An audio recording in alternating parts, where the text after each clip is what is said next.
Montgomery. Chapter 26. The Story Club is Formed. Junior Avonlea found it hard to settle down to humdrum existence again. To Anne in particular, things seemed fearfully flat, stale, and unprofitable after the goblet of excitement she had been sipping for weeks. Could she go back to the former quiet pleasures of those faraway days before the concert? At first, as she told Diana, she did not really think she could. "I'm positively certain, Diana, that life can never be quite the same again as it was in those olden days," she said mournfully, as if referring to a period of at least 50 years back. "Perhaps after a while I'll get used to it, but I'm afraid concerts spoil people for everyday life. I suppose that is why Marilla disapproves of them. Marilla is such a sensible woman. It must be a great deal better to be sensible. But still, I don't believe I'd really want to be a sensible person because they are so unromantic. Mrs. Lynde says there is no danger of my ever being one, but you can never tell. I feel just now that I may grow up to be sensible yet. But perhaps that is only because I'm tired. I simply couldn't sleep last night for ever so long. I just lay awake and imagined the concert over and over again. That's one splendid thing about such affairs. It's so lovely to look back to them." Eventually, however, Avonlea School slipped back into its old groove and took up its old interests. To be sure, the concert left traces. Ruby Gillis and Emma White, who had quarreled over a point of precedence in their platform seats, no longer sat at the same desk, and a promising friendship of 3 years was broken up. Josie Pye and Julia Bell did not speak for 3 months because Josie Pye had told Bessie Wright that Julia Bell's bow when she got up to recite made her think of a chicken jerking its head, and Bessie told Julia. None of the Sloanes would have any dealings with the Bells because the Bells had declared that the Sloanes had too much to do in the program, and the Sloanes had retorted that the Bells were not capable of doing the little they had to do properly. Finally, Charlie Sloane fought Moody Spurgeon McPherson because Moody Spurgeon had said that Anne Shirley put on airs about her recitations, and Moody Spurgeon was licked. Consequently, Moody Spurgeon's sister Ella May would not speak to Anne Shirley all the rest of the winter. With the exception of these trifling frictions, work in Miss Stacy's little kingdom went on with regularity and smoothness. The winter weeks slipped by. It was an unusually mild winter with so little snow that Anne and Diana could go to school nearly every day by way of the birch path. On Anne's birthday they were tripping lightly down it, keeping eyes and ears alert amid all their chatter, for Miss Stacy had told them that they must soon write a composition on A Winter's Walk in the Woods, and it behooved them to be observant. "Just think, Diana, I'm 13 years old today," remarked Anne in an awed voice. "I can scarcely realize that I'm in my teens. When I woke this morning, it seemed to me that everything must be different. You've been 13 for a month, so I suppose it doesn't seem such a novelty to you as it does to me. It makes life seem so much more interesting. In 2 more years, I'll be really grown up. It's a great comfort to think that I'll be able to use big words then without being laughed at." "Ruby Gillis says she means to have a beau as soon as she's 15, said Diana. "Ruby Gillis thinks of nothing but beaux," said Anne disdainfully. "She's actually delighted when anyone writes her name up in a take notice, for all she pretends to be so mad. But I'm afraid that it is an uncharitable speech. Mrs. Allan says we should never make uncharitable speeches, but they do slip out so often before you think, don't they? I simply can't talk about Josie Pye without making an uncharitable speech, so I never mention her at all. You may have noticed that. I'm trying to be as much like Mrs. Allan as I possibly can, for I think she's perfect. Mr. Allan thinks so, too. Mrs. Lynde says he just worships the ground she treads on, and she doesn't really think it right for a minister to set his affection so much on a mortal being. But then, Diana, even ministers are human and have their besetting sins, just like everybody else. I had such an interesting talk with Mrs. Allen about besetting sins last Sunday afternoon. There are just a few things it's proper to talk about on Sundays, and that is one of them. My besetting sin is imagining too much and forgetting my duties. I'm striving very hard to overcome it, and now that I'm really 13, perhaps I'll get on better. In 4 more years, we'll be able to put our hair up, said Diana. Alice Bell is only 16 and she is wearing hers up, but I think that's ridiculous. I shall wait until I'm 17. If I had Alice Bell's crooked nose, said Anne decidedly, I wouldn't. But there, I won't say what I was going to because it was extremely uncharitable. Besides, I was comparing it with my own nose, and that's vanity. I'm afraid I think too much about my nose, ever since I heard that compliment about it long ago. It really is a great comfort to me. Oh, Diana, look, there's a rabbit. There's something to remember for our woods composition. I really think the woods are just as lovely in winter as in summer. They're so white and still, as if they were asleep and dreaming pretty dreams. I won't mind writing that composition when its time comes, sighed Diana. I can manage to write about the woods, but the one we're to hand in Monday is terrible. The idea of Miss Stacy telling us to write a story out of our own heads. Why, it's as easy as a wink, said Anne. It's easy for you because you have an imagination, retorted Diana. But what would you do if you had been born without one? I suppose you have your composition all done. Anne nodded, trying hard not to look virtuously complacent, and failing miserably. I wrote it last Monday evening. It's called The Jealous Rival, or In Death Not Divided. I read it to Marilla, and she said it was stuff and nonsense. Then I read it to Matthew, and he said it was fine. That is the kind of critic I like. It's a sad, sweet story. I just cried like a child while I was writing it.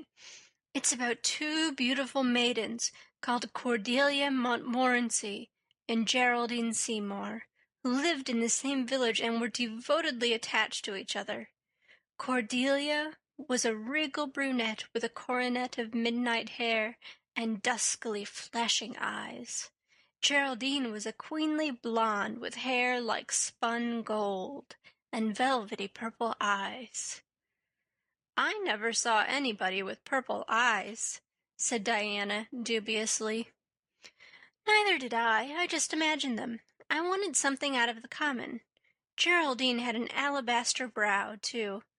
I found out what an alabaster brow is. That is one of the advantages of being 13. You know so much more than you did when you were only 12. Well, what became of Cordelia and Geraldine? Asked Diana, who was beginning to feel rather interested in their fate. They grew in beauty side by side until they were 16. Then Bertram de Vere came to their native village and fell in love with the fair Geraldine. He saved her life when her horse ran away with her in a carriage, and she fainted in his arms, and he carried her home 3 miles, because you understand the carriage was all smashed up. I found it rather hard to imagine the proposal because I had no experience to go by.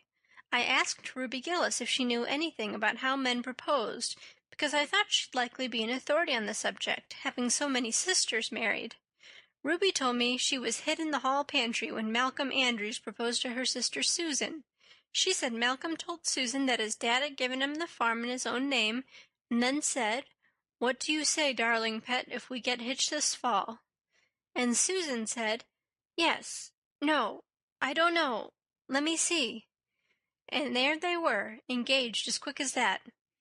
But I didn't think that sort of proposal was a very romantic one, so in the end I had to imagine it out as well as I could.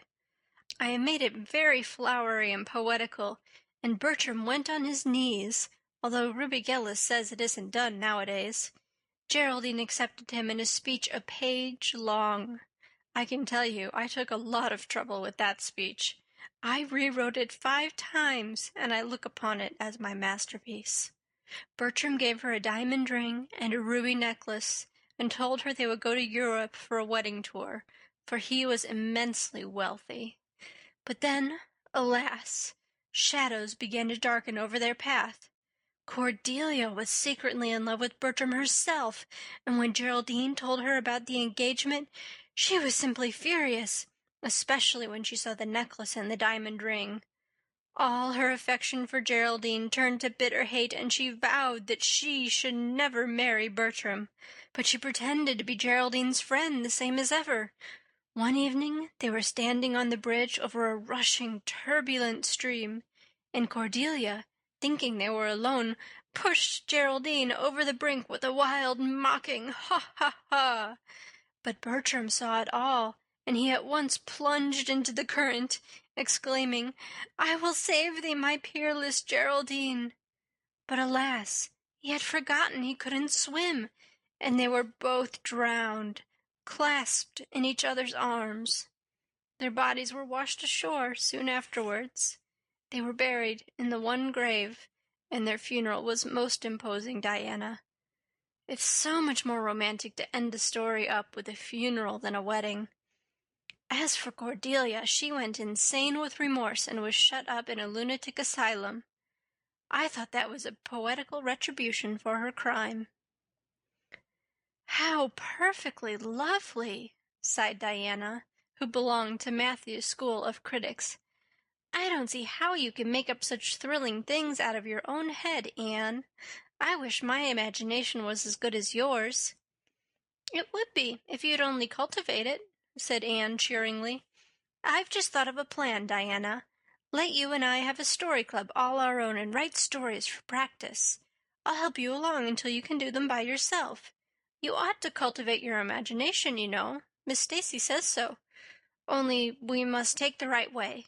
I told her about the haunted wood, but she said we went the wrong way about it, in that."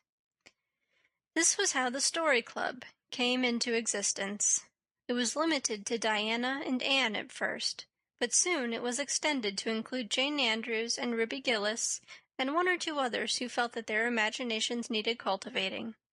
No boys were allowed in it, although Ruby Gillis opined that their admission would make it more exciting, and each member had to produce one story a week.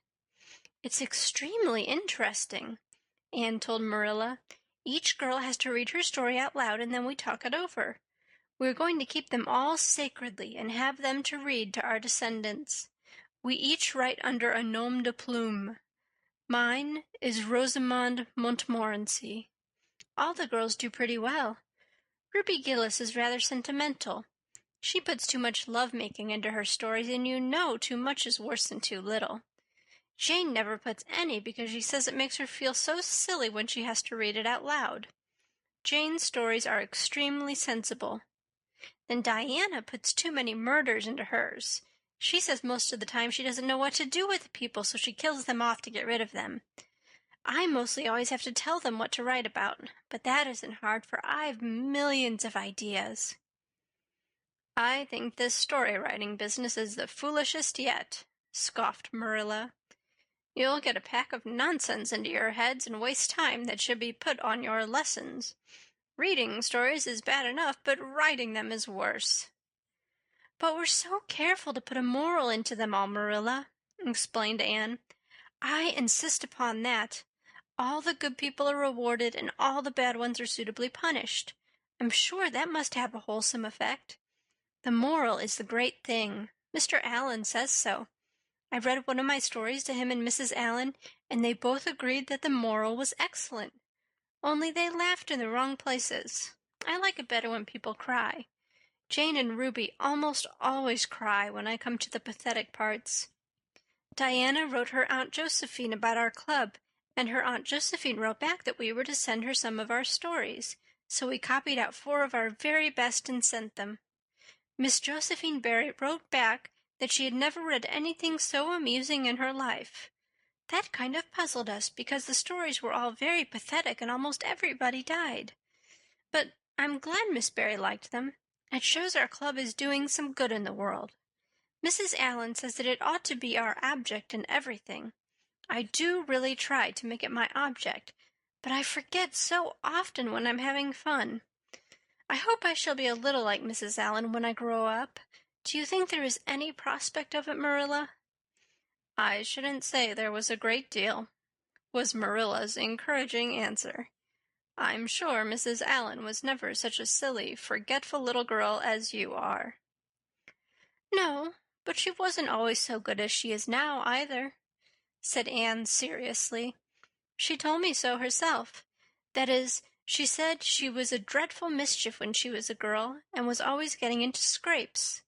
I felt so encouraged when I heard that. Is it very wicked of me, Marilla, to feel encouraged when I hear that other people have been bad and mischievous? Mrs. Lynde says it is. Mrs. Lynde says she always feels shocked when she hears of anyone ever having been naughty, no matter how small they were. Mrs. Lynde says she once heard a minister confess that when he was a boy he stole a strawberry tart out of his aunt's pantry, and she never had any respect for that minister again. Now, I wouldn't have felt that way. I'd have thought it was real noble of him to confess it, and I'd have thought what an encouraging thing it would be for small boys nowadays who do naughty things and are sorry for them, to know that perhaps they may grow up to be ministers in spite of it. That's how I'd feel, Marilla. The way I feel at present, Anne, said Marilla, is that it's high time you had those dishes washed. You've taken half an hour longer than you should with all your chattering. Learn to work first and talk afterwards.